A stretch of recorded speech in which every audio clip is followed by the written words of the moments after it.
आज दिनांक 20 ऑगस्ट आजच्या प्रवचनाचा विषय दास विषयाचा झाला सुख समाधानाला आचवला। सर्व दुःखाचे मूळ देह हाच होय, त्यातच देहाला दुखणे म्हणजे दुःखाचा कळस होय। मिठाचे खारटपण साखरेचे पांढरेपण यास नसे वेगळेपण, तैसे देह आणि दुःख जाणा। देहाने जरी सुदृढ झाला तेथेही दुःखाचा विसर नाही पडला। सावली जशी शरीराला तसा रोग आहे शरीराला। रामकृष्णाधिक अवतार झाले परी देहाने नाही उरले। स्वतःचा नाही भरवसा हे अनुभवास येई, परी वियोगाचे दुःख अनिवार्य होई। देह दुःख फार अनिवार्य, चित्त होई नित्य अस्थिर। देहाचे भोग देहाचेच माथी, ते कोणास देता येत नाहीत, कोणाकडून घेता येत नाहीत। आजवर जे जे काही आपण केले ते ते प्रपंचाला अर्पण केले, स्वार्थाला सोडून नाही राहिले। अधिकार, संतती, संपत्ती, लौकिक व्यवहार, जनप्रीती या सर्वांचे मूळ नाही स्वार्थापरते, अखेर दुःखालाच कारण होते।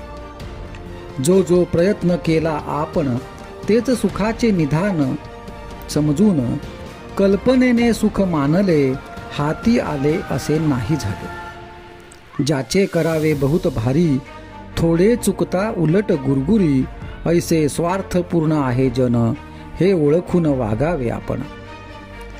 प्रपंचात आसक्ती ठेवणे म्हणजे जणू अग्नीला कवटाळणे, म्हणून आजवर खटाटोप बहुत केला परी कामाला नाही आला। विषयातून शोधून काढले काही, दुःखाशिवाय दुसरे निघणारच नाही। म्हणून प्रपंचाने सुखी झाला ऐसा न कोणी ऐकिला वा देखिला। ज्याची धरावी आस त्याचे बनावे लागे दास। दास विषयाचा झाला तो सुख समाधानाला आचवला। ज्या रोपट्यास घालावे खतपाणी त्याचेच फळ आपण घेई।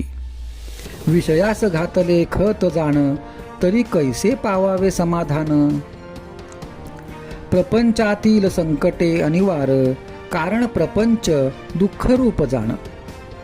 आजवर नाही सुखी कोणी झाले ज्यांनी विषयी चित्त गुंतविले। कडू कारले किती साखरेत घोळले तरी नाही गोड झाले, तैसे विषयात सुख मानले दुःख मात्र अनुभवास आले।